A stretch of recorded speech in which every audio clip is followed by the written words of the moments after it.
welcome to The Album Man, and today we're going to be taking a look at Shadows in the Night by Bob Dylan. This is definitely one of the most curious and intriguing releases of 2015 since, well, it's such an odd choice on paper from one of music's most influential men, Mr. Bob Dylan. I mean, the spokesperson of a generation, the folk superstar who went electric, whose discography is rather eclectic, veering into many different spheres of the rock and pre-rock world, and taking influence from pretty much every classic genre. And in recent years in particular, his songs have definitely had a 40s, 50s charm to them. Tempest's Duquesne Whistle and its skiffle vibe, his celebration of blues and R&B, ever since Time Out of Mind. And as the man's got older, he's definitely gone from being the innovator, the trailblazing setter of, well, the standards of music, to paying tribute to those before him, as, well, many an artist has as well. Though what Dylan really does is he sets himself apart from the nostalgic pack in still making everything sound his own. Only Dylan could have written Tempest. Only Dylan could have written Modern Times with its deep poetic lyricism. And while the lyricism is very different to Dylan's 60s peak, it's still very relevant and deeply profound. Yes, the bizarre metaphorical allegories of 60s counterculture may have vanished, of Bringing It All Back Home and Highway 61 revisited, and yes, the bitter, broken heart of Blood on the Tracks barely remains, or even the Christian preacher of Slow Train Coming and Saved is far subtler with his message. But now we have Dylan reflecting on his mortality, letting go of his youthful anger and giving into a nostalgic, wistful view of, well, such abstract concepts as love. You may wonder, well, why is all this relevant to Shadows in the Night? Because in order to truly appreciate this album, as you should to appreciate any Dylan album, you need to understand the context in which it has been released to really gain the full picture. What do we really have on this album itself? Well, we have 10 tracks coming in at only about 35 minutes. It's a relatively short release, and, well, none of which were actually written by Dylan, and all of which were performed by legendary singer Frank Sinatra at one point or another in his career. And this album was also recorded at Capitol Beach Studios, where Sinatra recorded quite a few songs, I believe. And specifically, it was recorded, well, pretty much live with just Dylan and his 5-piece band. I believe no headphones or monitors, audio dubs or corrections, just the raw experience of Dylan. And while I adore Dylan, I really do, one of my absolute favourite artists of all time, I can't say my expectations were particularly high for this album. I mean, Sinatra covers by Dylan with his old-sounding, raspy, completely shot sand and glue voice. And, well, how incredibly wrong I was. This album is absolutely captivating from beginning to end, and far greater than I could ever have imagined it being. It is just simply one of the most beautiful records the man has ever produced, even honestly not the most beautiful. Take a track like Stay With Me. This is the second track I heard, and one of the ones that gave me real hope for the album. The first single, Former and Empty Arms, was definitely one I enjoyed, but I suppose because it took me aback so much, because it took me by surprise, I didn't really appreciate it at the time when it was just suddenly dropped. But Stay With Me, sort of knowing what I was getting into, I found a lot easier to deal with, and in fact, well, fell in love with it. I mean, gone are the soaring, powerful strings of the original version, and the grand voice of Sinatra is simply replaced with, well, a minimalistic musical backdrop, a reverberated, washy, pedal lap steel guitar, or pedal steel guitar certainly, and a gently played electric guitar with a droning bass line ever present, with Dylan's voice very much taking centre stage in a way that, well, he doesn't really too often do, and certainly not anymore. And there's just something deeply touching and heartfelt about his performance here. I mean, it really is imperative that we talk about Dylan's voice on this album, because it's radically different to what I expected going in. This isn't the sound of a raspy, broken man struggling to hit every note with a crackle and a whimper. Instead, the full warmth of his baritone is revealed. One of my favourite examples of this is The Night We Called It a Day, a truly profound performance. His voice reminiscent of sort of an aged whiskey, and it's certainly not as clean and crisp as today's modern vocalist. You can hear that age in every note and every word, but it doesn't detract. It instead enhances, adds that, I suppose, that wisdom of the years, that sense of him having lived.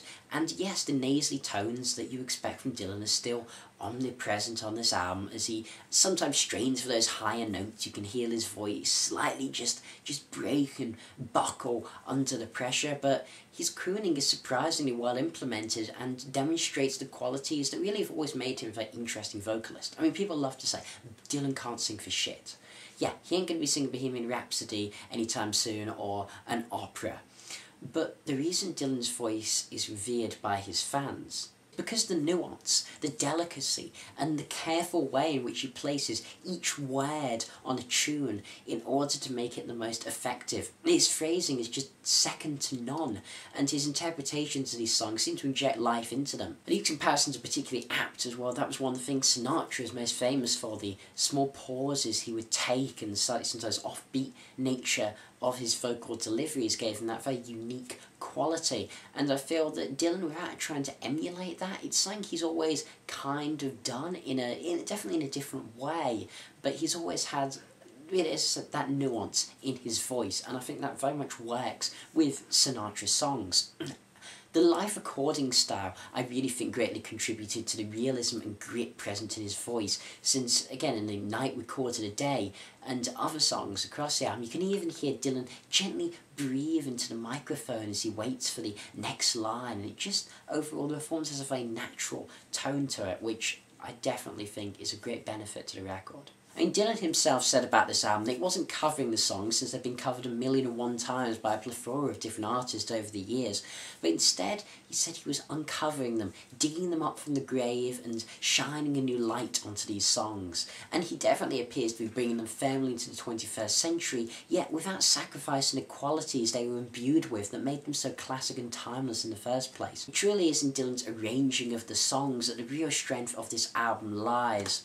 And a quote that definitely springs to mind is, I think it was Da Vinci, who said that simplicity is the ultimate sophistication, and I think this is plainly evident on this album. Each song, yes, follows a rather similar musical backdrop of Dolly Herron's flowing lead lines on the steel pedal guitar washing over the sand, bringing an almost Hawaiian, Pacific and chilled vibe to the sound as it ebbs and flows, washes over the songs. And the other speaker, you have Charlie Sexton on the electric guitar with the old school blues philosophy of artists like Albert King and B.B. King, that each note matters. You don't play notes just for note's sake or complexity for complexity's sake.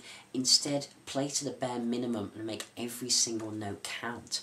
In the backdrop, you have Tony Garnier's bowed bass, which adds an almost drone-like, yet simultaneously hymn-like quality to the songs. And also some songs feature quite low in the mix, but fit in when it is implemented. George Richelli, I'm not quite sure how to say his name, I'm afraid, with his carefully placed strokes of the brushes on the drums, which just have that very slight orchestral element and really just the cherry on top of the sound at certain moments. All in all, combined with Dylan's voice, this just creates a warm, rich atmosphere that truly has the album has greater focus on atmosphere than pretty much anything I can really think of that Dylan's done. And the stark aspect of this proved tremendously effective in creating such a interesting atmosphere. You know, it's not lush with strings everywhere and violins. Instead, it just feels warm and inviting. It just feels nice. What about the quality of songs themselves? Do they pale songwriting-wise to, well, Dylan's other efforts and the stuff he's written himself? I wouldn't say so. Well, lyrically, yes, it's definitely different to Dylan's usual ambiguity and vagueness always present in his lyrics.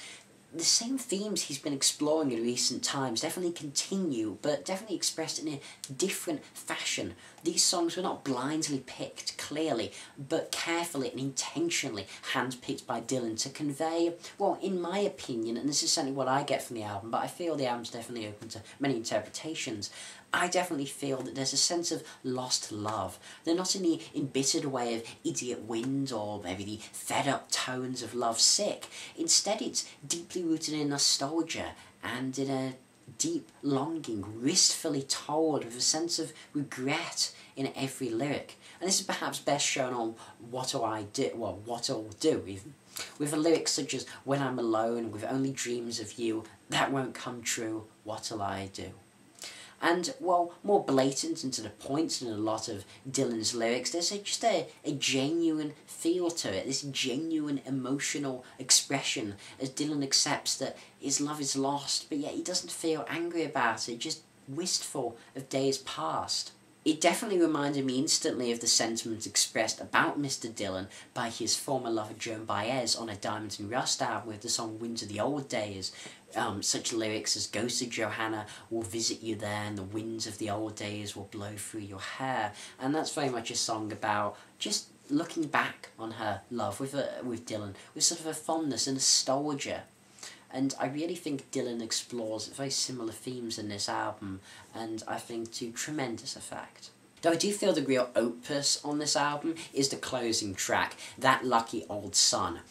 Now this definitely helps its position on the album. It's a very, very good closing track for the album, and one that seems to, I would say, veer from the core themes of Romance Now Lost, instead maybe focusing on the troubles, toils and struggles of the ordinary guy, and sort of the indifference that nature and the world gives him, the meaningless of the world. It's just brilliantly to this emotional core. It's a very well composed song. And I think Dylan's interpretation of it really just gets the best out of it. It's musically a bit different to what's preceded it on the album, with a more climactic feel, as brass horn backing, and there's an acoustic guitar, and there's this real sense of finality to the album. It's the showstopper of it. But yeah, it's not grand and in a sort of a Vegas, over-the-top way as some Sinatra songs are often done. No, it still maintains that core subtlety. But really, it's Dylan's voice that steals the show. This is his best performance in years and years, just countless years. He sounds younger, full of life, yet still retaining that wisdom of age and that sense of having lived. Honestly, well, maybe Shadows in the Night is, it's never going to be as important album as, well, many of Dylan's catalogue, things like Freewheeling, Highway 61 Revisited, they've, changed the course of music, quite frankly. This isn't going to do so. This isn't as essential. If you're new to Dylan, I wouldn't start here. There's plenty of classic albums to start with. But if you're a fan of Dylan, even if you've just listened to a few of his albums, you like Blood on the Tracks, Blonde on Blonde, and you've enjoyed Modern Times or something, I definitely check this out. I really feel this is a very important release of 2015, and one that's it's going to receive a mixed reception by the fan base, I can tell. I like Christmas in the Heart before. The Christmas in the Heart, this is way better than Christmas in the Heart. Like, Christmas in the Heart was cheesy as hell. I mean, it was funny in its cheese, and I do have a fondness for that album. I reviewed that only a couple months ago around Christmas. Check that out if you want. But this album is just, it is definitely different. It's a far, far better, and it's a more serious album. And I think a beautiful tribute to Sinatra, and honestly just to the great American songbook and to traditional American music. He breathes new life into these songs from another era and somehow pulls off Sinatra, which is a feat in itself for Mr. Dylan. I would say, don't just listen to the odd track of this, or just download one track here or there because, I like the original list, don't hear this. No, please, I implore you to listen to this from beginning to end, without pause or break. It's only 35 minutes, and preferably like a dark night, and maybe if you're feeling troubled, I'd say that's the real perfect atmosphere to listen to this. Dylan will soothe you and put you to ease. It's absolutely wonderful, and one of the most beautiful, and definitely one of the best records of 2015 so far. I mean, now it's only February, but this is definitely going to make my top 50 of the year, and could be fairly high. I'm going to give this an 8.75 out of 10. I really love this album. This has been TheAIbumMan. Thanks for watching, comment, subscribe, and as usual, long live rock and roll.